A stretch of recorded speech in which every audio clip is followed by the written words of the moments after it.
আবাসের ঘর নিয়ে ফের অভিযোগ কুলপি এবং পূর্ব মেদিনীপুরে। তৃণমূল পঞ্চায়েত সদস্যের ছেলে সহ পরিবারের 9 জনের নাম আবাসের তালিকায়। অন্যদিকে পুরুলিয়াতে এলাকার গরিব মানুষের স্বার্থে আবাসের তালিকা থেকে নিজের মায়ের নাম কাটালেন তৃণমূল নেতা। একজন দুজন নয়, পঞ্চায়েত সদস্যের ছেলে সহ পরিবারের 9 জনেরই নাম এসেছে আবাসের তালিকায়। তা দেখে বিস্মিত সকলে। কাঁচা মাটির বাড়ি থাকা সত্ত্বেও অনেকে আবাসের ঘর পেতে পথ চেয়ে বসে রয়েছেন।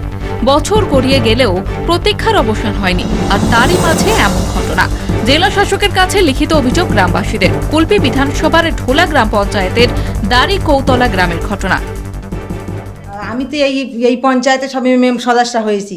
এসব তো আগে তো অনেক আগে এসব নাম দিয়েছিল।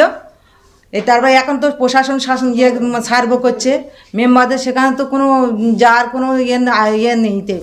বিজেপি ও আইএসএফের নেতারা বলছেন শুধু ঢোলা গ্রাম নয়, মমতাজ বিবিদের মতো এমন উদাহরণ ভুরি ভুরি রয়েছে। এটা আড়াল করে নেওয়ার চেষ্টা করেছিল, কিন্তু মানুষ তো এখন সচেতন, মানুষ এটা বুঝতে পেরে গেছে, যার জন্য কমপ্লেন করেছে। এটা প্রত্যেকটা গ্রামে কিন্তু এইরকম পাকা বাড়ি, ছাদের বাড়ি, তৃণমূলের নেতারা এরকমভাবে ঘর। পূর্ব মেদিনীপুরের কোলাঘাটে অনেকটা একই ছবি। সিদ্ধা 2 নম্বর গ্রাম পঞ্চায়েত তৃণমূলের দখলে। তৃণমূল পরিচালিত পঞ্চায়েতের প্রধান হামিদুল খানের বাবার নাম রয়েছে আবাস যোজনার তালিকায়। এমন অভিযোগ তুলে গ্রাম পঞ্চায়েত প্রধানের কাছে লিখিত অভিযোগ দায়ের করেন বিজেপি পঞ্চায়েত সদস্য মাধব খান। অভিযোগ, হামিদুলের পাকা বাড়ির পাশেই রয়েছে মাটির বাড়ি। কাঁচা মাটির সেই বাড়ি দেখিয়ে আবাসের তালিকায় নাম তোলা হয়েছে।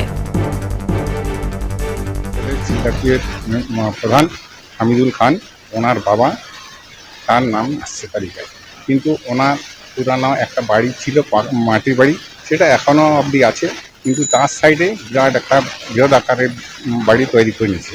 বুঝলেন, এই নিয়ে তার নাম আমি অভিযোগ করছি। পাওয়ার যোগ্য তারা পাবে, যারা যোগ্য নয় তারা পাবে না।